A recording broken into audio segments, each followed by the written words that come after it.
Document, don't create. You can have all the strategies in the world, but actually being raw and honest. There is a hair on my top.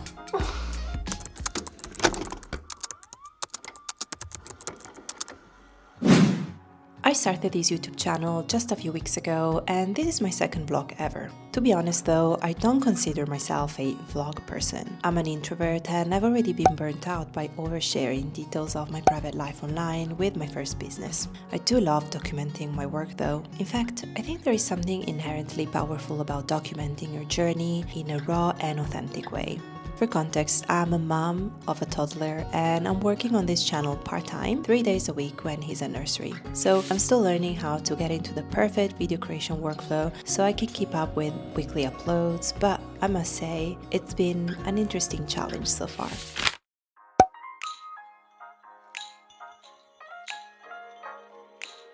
Good morning, it's 9:20 a.m, baby's off to nursery and I've got the entire day and the entire house to myself, which is always quite exciting.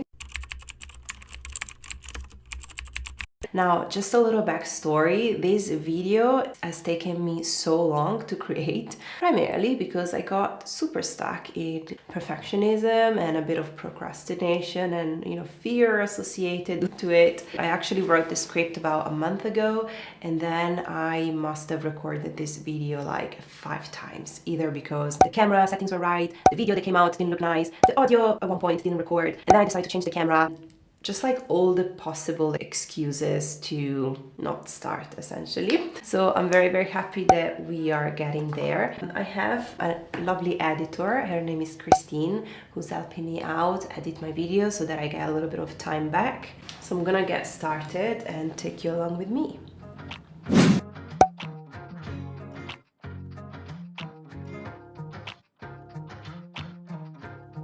This is not my first video. I've been creating YouTube videos since 2019, and although the videos I was making were quite different from these ones, they had one thing in common. I have outsourced the editing pretty soon, and don't get me wrong, I love editing, but it took me just way too long, especially because I'm such a perfectionist. Well, aren't we all perfectionists when it comes to our creations? Once I outsourced the editing, a whole set of challenges came up as I realized that the video editor couldn't read my mind, and so I had to be as organized as possible. So I would put the videos into a Google Drive, then I would tag my editor into my Notion template where the script was, and I would send her an email. When she came back with revisions, we chatted back and forth using Slack and sometimes WhatsApp. And if we needed to make edits, I needed to write the precise minute down and message her about it. It was a mess and a very time-consuming process. Instead, for this new project, I've been using a really loving frame.io.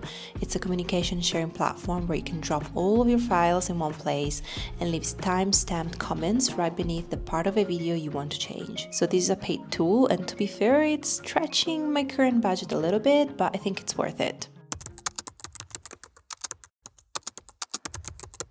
I love my lunch and I love eating, so my lunch break is something I wholeheartedly dedicate time and care to. And you know how you take a rest in between reps during a fitness workout? Well, it's kind of the same concept. I wouldn't be able to stay focused during my work hours if I didn't intentionally take time to rest and reset. Today's lunch was a delicious leftover pasta because I'm Italian, and so pasta is very often the main meal or the perfect backup plan for when I'm short on time, but always with intent. So I'm topping it up with feta cheese and basil to, elevate it to perfection. And then I'm having a raspberry tea because it's June and it's still 15 degrees here in London. I lived in China for about a year and it's actually very common to have hot tea with a meal, and this combination was actually very satisfying.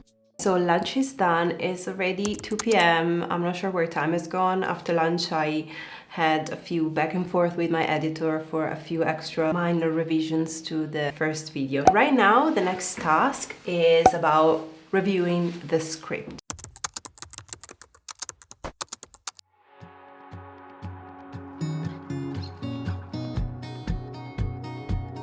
Read the text like a robot. I learned about this little hack years ago from my virtual assistant who used to help me with my other business, Bottega Zero Waste. One of her tasks was to proofread my email newsletters, and once she told me that the best hack to prevent mistakes and typos is to read the text out loud like a robot. So here I am making treasure of this little tip years later, reading my scripts out loud before I hit record. Thank you, Olivia. As I read the script, I try to act it out with the right pauses and intonation as if I'm already filming it, so that when it comes to sit down and actually hit record, I don't have to stop at a sentence because it doesn't make sense in that moment. So regardless whether you script your entire content or just do bullet points, dedicating time to reading the content out loud before you create it is essential to streamline and speed up the process.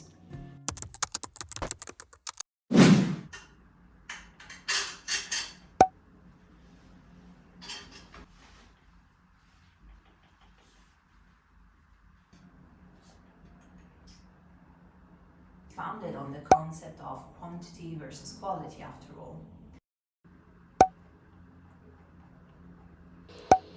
Yay! You can have all the strategies in the world, but actually being raw and honest. There is a hair on my top. Oh my god. It's often the best content formula. Let's see the next one. Earlier in the video. Okay, it's gone, it's gone. Fine, I just have to re-record this one. Oh my goodness. Okay. So yes, silly issues crop up even when you think you've got everything nailed to a T. Except this time I didn't. And you know why? I wasn't following my Notion checklist. Just the one I had in my head.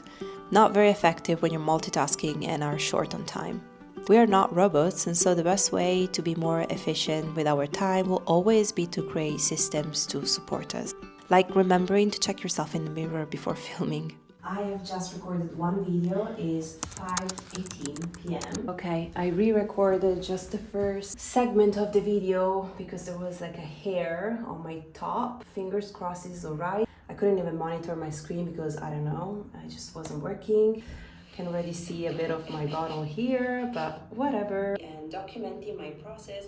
Okay, this is good.